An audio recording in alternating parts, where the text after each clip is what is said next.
कामचोर देवरानी। एक बार की बात है, सुषमा अपने पूरे परिवार के साथ खुशी खुशी मोहन नगर में रहती थी।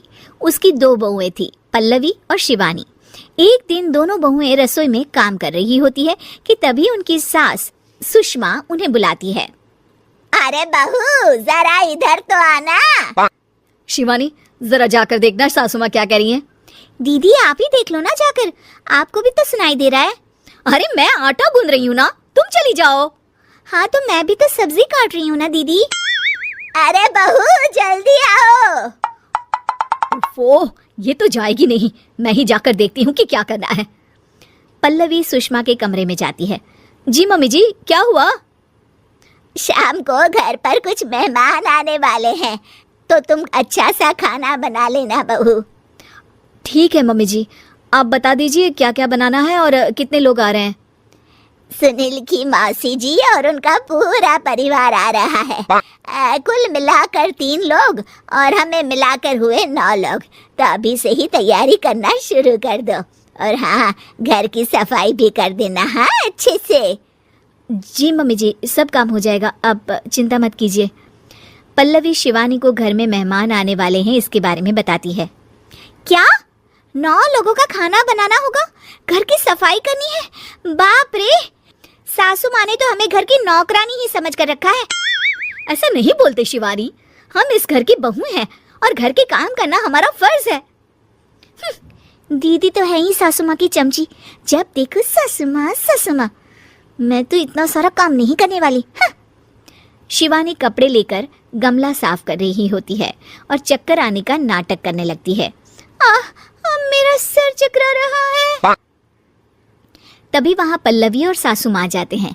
अरे बहू, क्या हो गया तुम्हें?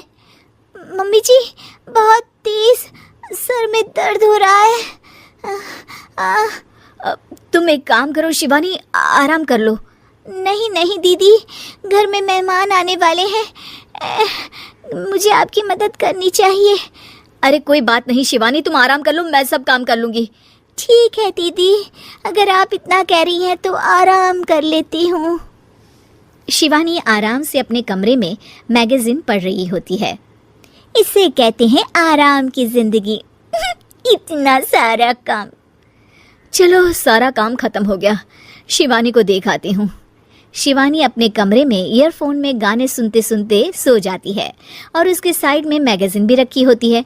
पल्लवी वहाँ आ जाती है और वो सब देखती है। ओहो, तो मतलब सब काम चोरी का बहाना था। अभी बताती हूँ इसको। घर का सारा काम मुझे करना पड़ा और ये महारानी यहाँ मैगजीन पढ़ रही है, गाने सुन रही है। पल्लवी रसोई से एक प्लेट और चम्मच लेकर आती है और शिवानी को थाली बजाकर उठाने लगती है। शिवानी अचानक से उठती है। उठ गई महारानी, गाने भी सुन लिए, मैगजीन भी पढ़ ली। तुम तो बहुत बड़ी झूठी निकली शिवानी। तुमने सर दर्द का बहाना बनाया ताकि काम करने से बच सको। हाँ, बनाया बहाना, तो क्या करती, इतने सारे काम करती। मुझे कोई शौक नहीं है चापलूसी का। क्या चापलूसी? तुम्हें लगता है कि मैं सारे काम चापलूसी के लिए कर रही हूँ? और नहीं तो क्या। तभी वहाँ सासू माँ आ जाती हैं। अरे बहू, वो लोग बस आने ही वाले हैं, तुम तैयारियां कर लो। जी सासू माँ, तुझे तो मैं बाद में देखती हूँ। सब खाना खाने बैठते हैं और खाना शुरू करते हैं। तभी सुनील की मौसी बोलती है। वाह भाई वाह, खाना तो बहुत ही अच्छा बना है सुषमा जी, एक एक चीज में क्या स्वाद है। ये सुनकर शिवानी मुंह बना लेती है। उसे अपनी जेठानी की इतनी तारीफ रास नहीं आती। आपकी बहुएं तो बहुत ही अच्छा खाना बनाती हैं।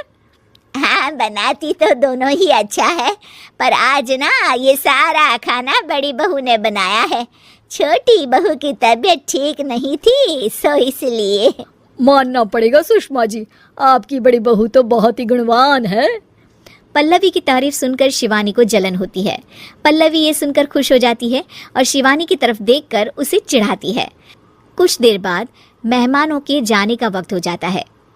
मौसी जी सबके लिए उपहार लाई होती है। वो सबको शगुन के पैसे देती हैं और अंत में पल्लवी के पास आती है। तुम्हारे लिए शगुन का लिफाफा तो है ही, पर बहू तुम्हें एक और उपहार भी मिलेगा इतना अच्छा खाना बनाने के लिए।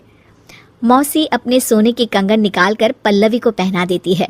ये लो, ये मेरे मनपसंद कंगन है, अब से ये तुम्हारे हुए। धन्यवाद मौसी जी। ये देखकर शिवानी तो पूरी तरह से जल जाती है और गुस्से से रसोई में चली जाती है। तभी वहाँ पल्लवी आ जाती है और उसे अपने कंगन दिखाने लगती है। देवरानी जी, अब आपका सर दर्द ठीक तो है ना? मुझे लगता है कि अब सर दर्द शुरू हो गया होगा आपका।